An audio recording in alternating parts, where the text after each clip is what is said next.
Right, so my name is Saurabh Gupta. I'm an interventional cardiologist. I think I've interfaced with a lot of you over the years, both from the ER or the in-hospital service or from your offices. Just by show of hand, how many primary care providers? And then ER physician, I know there's at least one who's skipping an important event to listen to this. So thank you, Larry. These are my disclosures. Sadly, I do have some that are relevant. No financial disclosures, but I am a principal investigator in a lot of these new trials. The ones that are especially relevant are, I think, third from the bottom, so from MitraClip and Portico, which is a newer generation transcatheter valve. So as we talk about the valves, we talk about two main valves today. I know that there's four in the heart. And my life compared to Scott's is pretty simple. I mean, here's how an interventional cardiologist looks. If it's narrow, make it bigger. If it is bigger, narrow it up. So that's like all therapy. Now, this is a picture of the aortic valve, and when this works well. It opens nice and wide, as you can see, and that's a normal aortic valve. However, as you all know, that once you start aging, aortic stenosis becomes a huge problem. And with patients living longer from all sorts of diagnoses, cancer, for example, patients live longer, COPD, etc., they live longer. A lot of them, by the time they get to have aortic stenosis, have significant comorbidities. In fact, from just about 3 or 4 or 5 years ago, when people looked at how many patients actually get treated with severe aortic stenosis, and it was sobering for me that the data in Europe and US was pretty consistent, which is about 2/3. 1/3 of the patients, just as recently as 3 or 4 years ago, who had essentially no options, right? I mean, these were patients whether they were too sick, too old, too frail, etc. And that led to this whole transcatheter field and explosion. So the question is, can cardiologists do this? And what are we trying to achieve? This, for example, is a lady. I think her name is Renee Langley. She's smoking cigarettes on her 100th birthday. She's been smoking since World War II, and died short of her 103rd birthday. So this is not the last birthday candle she lit. So let's talk about where the field is in terms of transcatheter aortic valve replacement, and whether it's experimental, whether it's mainstream, etc., etc. So just by show of hands, how many people think that this is experimental? Nobody. All right. No. It depends, right? I think you're all correct that this therapy has now moved mainstream to the point that there are definitely several commercially indicated procedures that you can do, but definitely it remains in the research arena, because what I'm going to show you today are really first generation devices. This is just the start of what I think is revolutionary. For most purposes in the US, these are the two valves, and when I put this talk together last year, I only focused on the one on the left, which is the Sapien valve from Edwards. As you know, Edwards as a company was formed at OHSU, and in fact the first heart valve in the world was at OHSU, the Starr Edwards valve. Dr. Starr is still a member of our division, very sharp. He's not implanting any more valves. He's a little bit older now, but he definitely shows up to our conferences. And then about 4 or 5 weeks ago, the one on the right, which is the Medtronic's core valve, got approved as well, and just some stellar data behind it. So the Edwards valve comes in two sizes, small and medium is how I call them. And the Medtronic valve comes in a few more sizes, small to extra large, but not extra small yet. And all of you know that there's 2 ways to get these valves in. In fact, there are several ways to get these valves in. These are the 2 common ones, and you'll hear the word TF and TA a lot in the coming few years. In fact, those are the 2 common phrases I use all the time now. Transfemoral, meaning that you can get in via the femoral artery in the groin, and transapical, where you can kind of go in through the apex of the heart and kind of go backwards and implant the valve that way. And then there are any number of other areas that you can get in. Direct aortic, which is TAO through the subclavian, People have even tried going through the carotid. I mean, it's like that Gillette ad. Where does this stop? And I have no idea. But this is how you could do this. So this is a transfemoral animation. And you go in through the groin, get a guide wire across retrograde. So this is going around the aorta. And once you get in, this is the aortic valve, which is narrow. You do a balloon valvoplasty, which is just to make that valve a little bit bigger. Once you've done the balloon, you kind of take that out. And here comes the new valve, which is on a balloon, but it's crimped like an origami. And once you get this origami crimp thing in place, you deploy it, inflate it, deflate it, and you're done with a new functioning heart valve. It's literally like playing Xbox.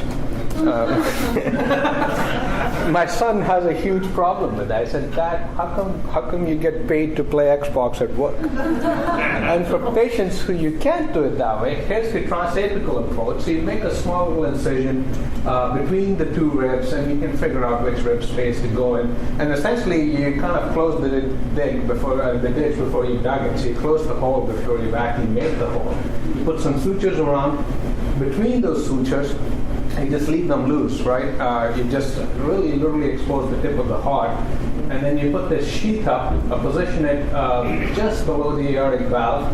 And then the rest of the procedure is actually pretty similar and straightforward. A balloon goes up, a balloon goes down. In fact, we kind of started skipping that step altogether just because the distance is so short, right? It's like 5 or 6, 7 centimeters. And then here comes the valve, deploy. And here you have a new functioning valve in place. The only precaution to take here is you got to mount it backwards if you're coming from that direction, right? I mean, otherwise that would be a problem. And once you're done with the procedure, you kind of pull the sheath out, and as you're pulling the sheath out, the sutures that you've thoughtfully put in before, you can just pull tight on that, and there's that hole that is closed, and the valve actually functions right away, pretty much instantaneously. It takes a few seconds for the blood pressure to come back to normal, but it is literally a few second thing, and patients typically end up spending, in our case, as little as half a day in the ICU. Mostly overnight, and then they go to a regular floor, and 2 or 3 days later they're home. This is from an actual procedure. Let's see, play. All right. So here's an actual procedure. You can see that we're rapidly pacing the heart to decrease the cardiac output for a few seconds, just so that the valve doesn't get ejected out when we're placing it. And then you deploy the valve, count to 3, just so that the whole thing is expanded. It's funny to see, you've got these whole team and everybody's chattering, and then in this moment of truth, there's pin drop silence, and the surgeon and I, in most cases, it's Matt Slater and me, and we're counting 1 1,000, 2 1,000, 3 1,000. It's just, when I looked at one from the outside, it looked very funny to me. And typically, these are the type of results we get. So the experimental piece of this procedure has really gone away. This is pretty predictable. You get pretty uniformly good result, and people say, well, can you position them that precisely? And the answer is, yeah, we can. We literally are positioning them to the millimeter or 2 millimeters. So you can see here, for example, I don't know if the lights will go down a little bit, but the catheter is in the aorta, and you can see this valve over to the screen here. You can see, that shows up. So that's the left main coronary artery, and you can see this contrast shadow here. So this valve is about 2-3 millimeters into the left ventricular outflow tract, so it's perfect.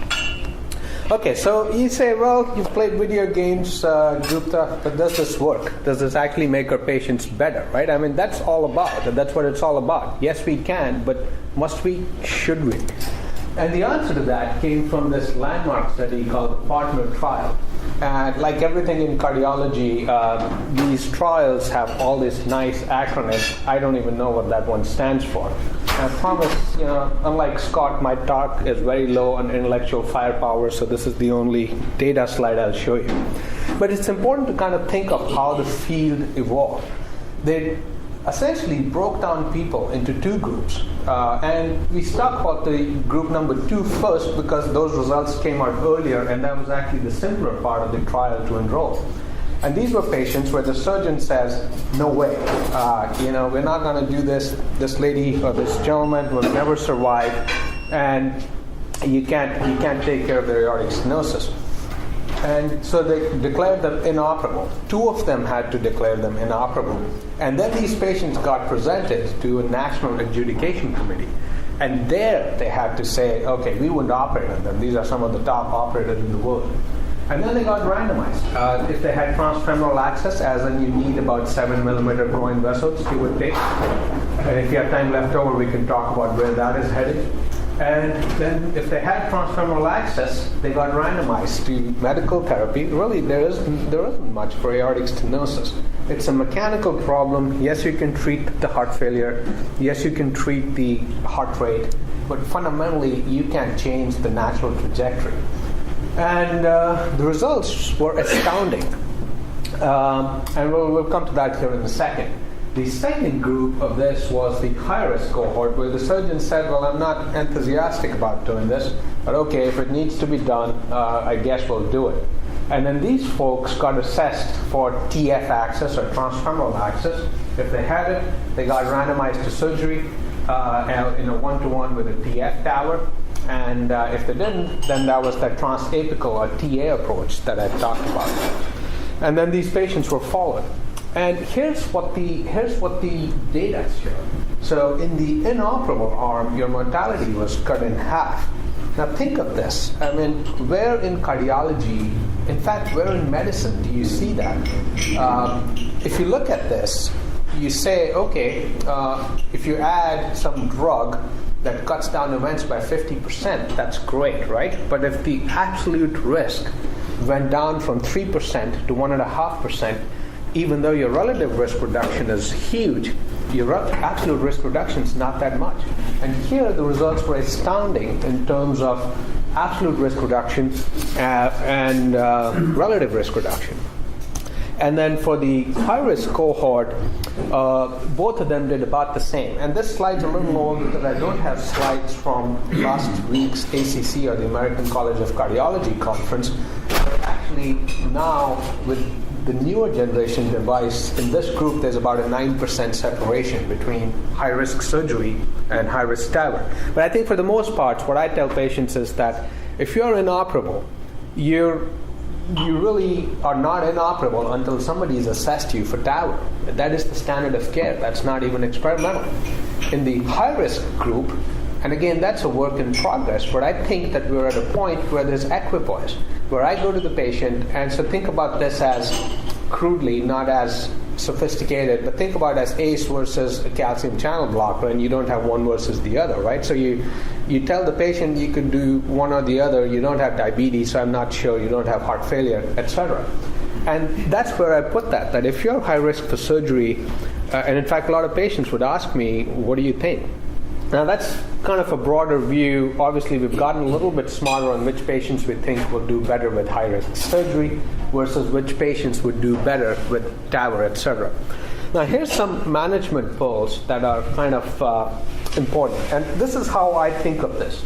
If you have a patient with aortic stenosis, the first thought that comes into my mind is, one, do you have severe aortic stenosis, right?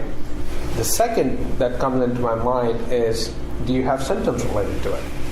The third thing that comes to my mind is, okay, if you're yes to both of the above, then what can we do about it and what should we do about it? And then we calculate the risk in a variety of ways. There are risk calculators, there are comorbidities, for example, and then there's something called good judgment, which for the purposes of trials, they call frailty. And frailty is that little woman where you say, I don't know, grandma, what's wrong with you? Or whatever we do would be do to you rather than do for you, right? And it's hard to measure that. I mean, we used to call that good judgment. Nobody calls that anymore. And if you look at that, then in low and medium risk patients in 2014, and I would even say April of 2014, surgical AVR is the standard of care. And I say April because just on the horizon are results from Partner 2, which is the next generation trial, which is looking at intermediate or medium risk patients and whether this therapy is approved. If you're high risk, that takes you into cohort A of the Partner trial that I showed you, and that's SAVR or TAVR. Literally, I think you have to offer those options to your patients and say, okay, these are both these therapies. And if you're inoperable, of course, then you're in cohort B, and TAVR is an option, unless somebody says it's not an option. And we keep pushing this line on the right all the way here on what can we do, because if you're going beyond, it doesn't mean that there's nothing we could do. You could do a balloon valvuloplasty, whether to make the patient feel better, versus a balloon valvuloplasty to some improvement, and then say, okay, come back. So to broadly then, to think of this as that patients who now get these devices, if they're coming back to you, would have been in one of three categories. They'd be high risk, they'd be inoperable for surgical AVR, or they'd be moderate risk, but that would, as of now, would still be a patient who got this done as a part of a trial. In most cases, the fact that they got aortic valve replacement does not change the underlying spectrum. So if you had COPD before transcatheter aortic valve replacement, you'll still have COPD after. If your kidneys were not great before, then likely they're not great now too. Except for a couple of caveats. Mitral regurgitation, for example, that's from pressure overload, will sometimes get better. Pulmonary hypertension will frequently improve. And then if their EF is low because it was from valvular heart disease, then that would improve. But other than that, their basic comorbidities would actually do the same. So you'd have to continue treatment for those underlying conditions. And then the second question that comes out is, are these things MRI safe? And all of them are. Essentially, I think every implantable device, other than the pacemakers, which has some caveats, they're fairly MRI safe. Surgical clips, bones and hips and joints, etc. From a regulatory point of view, because that patients ask all the time, and I think I have a lot of physicians who ask that all the time, where does this stand? Do we get paid for this? And essentially, it is a CMS-approved therapy for high-risk or inoperable patients. Most patients will pay that, so their patient out-of-pocket cost is not that much different from whether they got a surgical AVR or not. They do need face-to-face visits with two cardiac surgeons. I know it doesn't make much sense, but the FDA essentially took what was done in the Partner trial, which is, remember I told you that two surgeons had to say no? So they put that in the approval document. That's the biggest grief for patients. Like I've had a couple of patients from here, and I said, why do I need to come back to see a second surgeon? I said, I don't have any leeway. This face-to-face is written into the FDA guidance, so they have to see two surgeons face to face. They don't trust cardiologists, which I think is fair.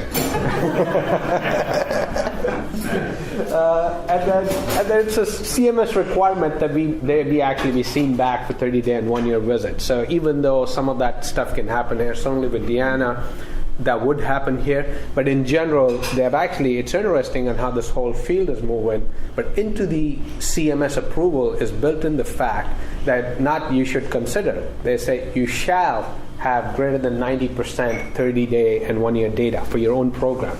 So that's interesting. The second big kind of complex comes out, well, what is the anticoagulation, antithrombotic type strategy for these patients? So in general, think of these as bioprosthetic valves. There's not an indication for warfarin. If these patients come back on warfarin, it's not because of me, with the valve, with me, but because they needed warfarin in the first place for some other indication, whether that be for atrial fibrillation, or they had a prior DVT, etc. For the valve point of view, aspirin long-term for life, and then Plavix maybe for 3 to 6 months. Nobody knows for sure, but most people think 3 to 6 months is a good idea. In our mind, there's almost never an indication for aspirin, clopidogrel, and warfarin as in triple therapy, not from a valve point of view. There may have been other reasons such as a stent, etc. Even then, I'd be careful. So that's kind of the broad overview of how TAVR looks like in April 2014. So a lot of times, I'd say maybe one time a week, I'd have some young 45-year-old guy say, I want TAVR, so I can't give it to you. And then they start off on why I'm denying them care, etc. You just have to be high risk or inoperable as of now. Now, the mitral valve is the more interesting space, I think, because this is where a lot of the stuff is happening. In the aortic space, you already have 2 valves. There'd be a couple more, and the iterations are evolutionary rather than revolutionary, right? You could get smaller devices, etc. Here, though, it's just fantastic. Now, what could we do? And not much turns out. Historically, the only thing you could do for mitral valve is here. I think Scott actually took that picture for me. The echocardiography, by the way, that's one of his other talents, is three-dimensional echo and reconstructing these things for us, and I'll show you how that's relevant. This is a mitral valvuloplasty for a patient with rheumatic mitral stenosis. This procedure has been around for at least 2 decades and works great. But other than that, there was nothing. And then suddenly, in the last decade, people started thinking about how should we approach this. So this, for example, tells you what the surgeons do. And I'll give you a few examples, and then if somebody's interested, I have other examples on what can we do based on that surgical principle in the cath lab. So for example, leaflet repair, coronary sinus annuloplasty, direct annuloplasty, these are all surgical techniques. And I'll show you how these surgical techniques, you could kind of iterate them in the cath lab. Now, for mitral regurgitation, the fundamental process is that the leaflets aren't coming together. And there's 2 reasons. Either the leaflet itself is abnormal, which is degenerative MR, or the entire heart, heart failure, etc., has dilated such that the annulus is now big, and the leaflets, even though they are normal, they're just not coapting with each other. And that's functional MR. And if you think of how a surgeon might approach this, so they could do a leaflet resection, they could do an annuloplasty, they could do an edge-to-edge, they could do chordal transposition, and all of those, there is a device out there. So the answer to that question is yes, we can. This, for example, is a surgical technique for mitral regurgitation by a very renowned surgeon called Dr. Alfieri from Europe. And he developed this Alfieri stitch, which essentially, so this is now, think of this as that you're sitting in the left atrium and looking down at the mitral valve, or what is the surgeon's view, or what we call en face view. And essentially, you take a stitch in the middle, bring the 2 leaflets of the mitral valve together, and create a double orifice mitral valve. And can you do this in the cath lab? And I'll show you how. So this is the MitraClip system. So remember when I said TAVR being Xbox, this is Xbox on steroids. So this is this huge big contraption, and when I say huge in my world, about 7 or 8 millimeters. Remember, most of 99.9% of my stents and angiograms are done through a system that is 1.98 millimeters or lower in size. So from that point of view, it is like 4 or 5 times the size. And this clip is essentially attached to knobs on the outside where you can maneuver it in various degrees of freedom. So you could go up, down, sideways, forward, backwards. And this is how that would work. So here's your valve, and this is the mitral valve. You could see blood leaking backwards. Compared to this being an arterial procedure, TAVR this is a venous procedure. So you go in from the right femoral vein and across the interatrial septum, and then you position this sheath in the left atrium. That's kind of your gateway. And most of the therapies on the left side would be through that approach. The sheath itself, by the way, can move too. So you can kind of advance the sheath, take it back, flex it, upwards, downwards, sideways. And then through that sheath comes this device. And the device, again, has a lot of degrees of freedom. And now Scott's role becomes critical, because now he's looking at this and giving me a surgeon's view on where I stand, right? Whether I am backwards, forwards, lateral, medial. And you try and make this really on plane with the mitral valve. Once you're happy, I'd advance the device into the left ventricle, and look at that blue jet, that is just backwards.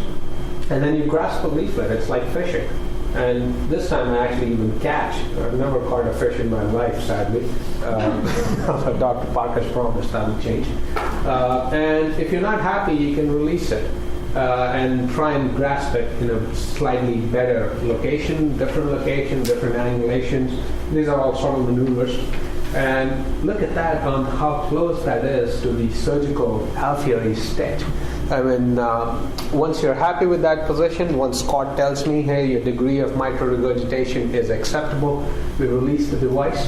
And once the device is released, then you can't capture it back, obviously, but then it stays in place. And you take your equipment out, and most patients actually end up spending one night in the hospital, maybe two.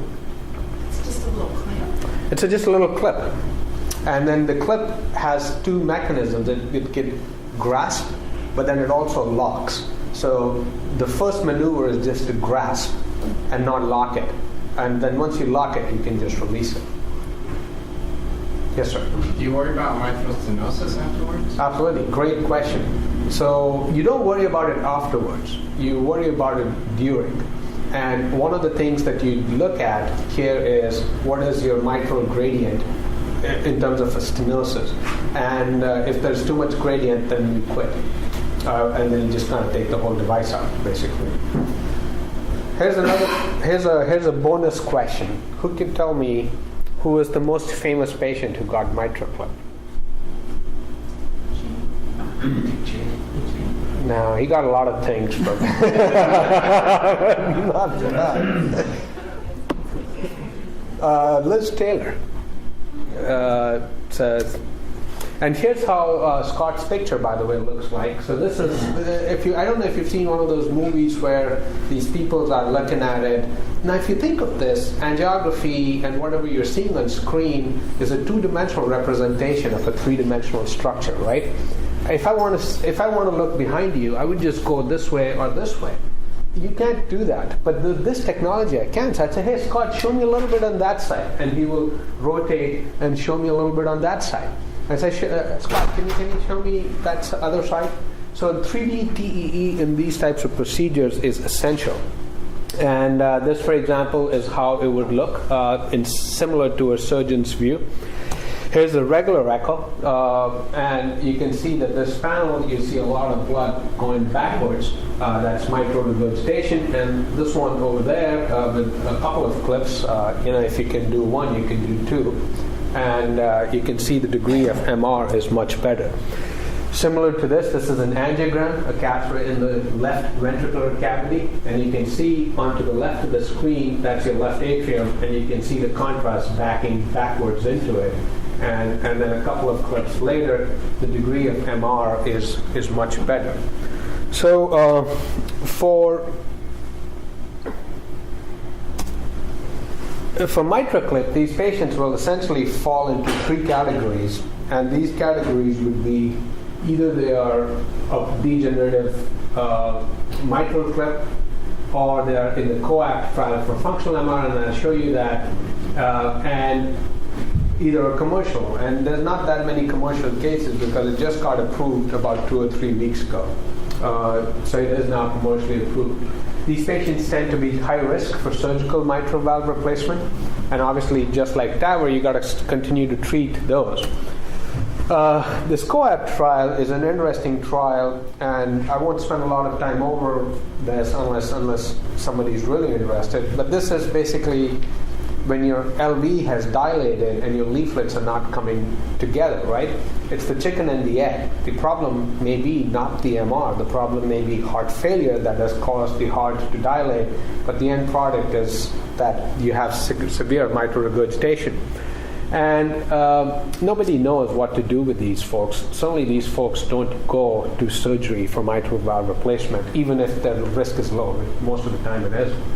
And this trial is looking at, we're one of the, I think about 40 or 50 sites in the country for this, where functional MR randomized to clip versus standard therapy and see if these patients get better.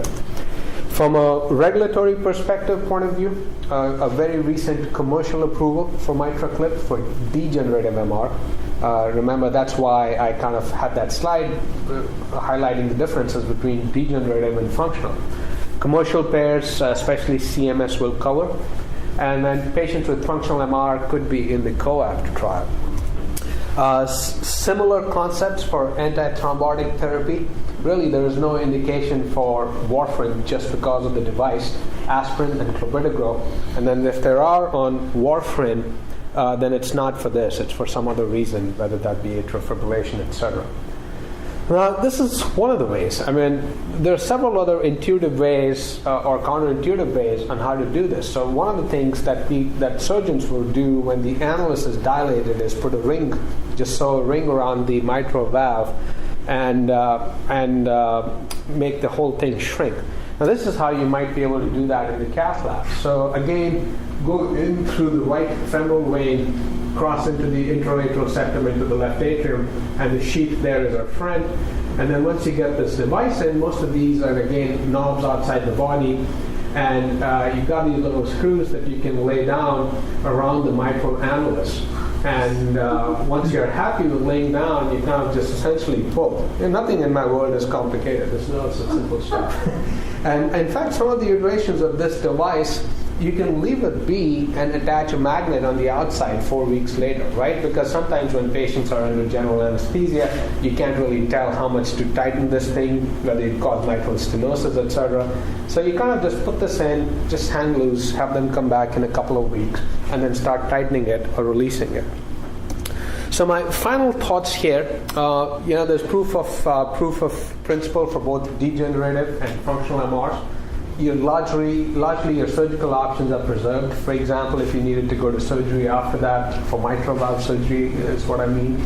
That Everest 2 I didn't show, but it said that that's a safe and at least moderately effective. I wouldn't say that there's stellar effectiveness. It's definitely an unmet need for poor surgical candidates. And then in conclusions about the whole field, there's definitely no lack of creativity for device iteration. There's any number of these devices out there at various stages of development. The thresholds for me remain an ever-moving target. Should it be that only the sickest of the sick get these devices? Or you could make an argument the other way around. You could say maybe you should treat mitral regurgitation when it's in the moderate stage if you can treat it with such a low risk and morbidity. Why wait for it to get severe? I don't know. I think time will tell. My prediction, there'll be several transcatheter aortic valves. There's already 2. Portico, which again, we are one of the 40 sites nationally. I predict that if the valve performs as we expect it to perform in Europe, etc., you'd see that around 2017, 2018.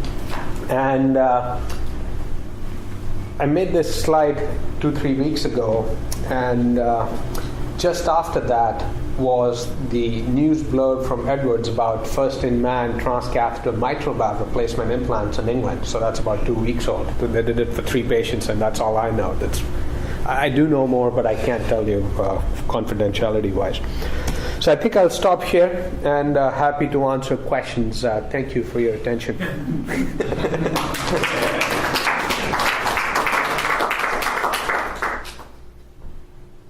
Yes, sir. What do you do for perioperative antibiotics for these clips? For people who go in for a colonoscopy or dental procedures, do they need a... Yeah, great question.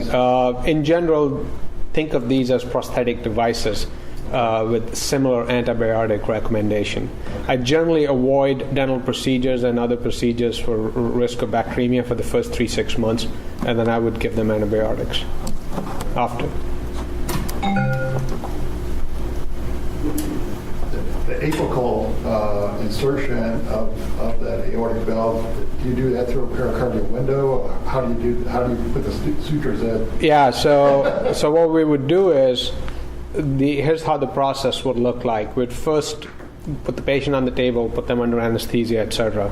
Then take an echo probe, just a transthoracic echo, and basically try which rib space looks like the most. And typically, Scott on the head of the table can actually see that compression a little bit. Once we identify the rib space, you kind of get your skin incision and quickly dissect down to the pericardium. And then you incise the pericardium, put a pericardial suture to the side. So essentially like a pericardial window, except that it's not in an area where, for example, fluid would be, right? It's pretty superior. And then after that, do your mattress sutures into the apex. Just avoid the coronary arteries. It's pretty fast. Our skin-to-skin time for transapicals in general is about 25 to 30 minutes. Is the surgeon doing that portion or you do? Both of us. I do some. Matt typically ends up doing a lot of that.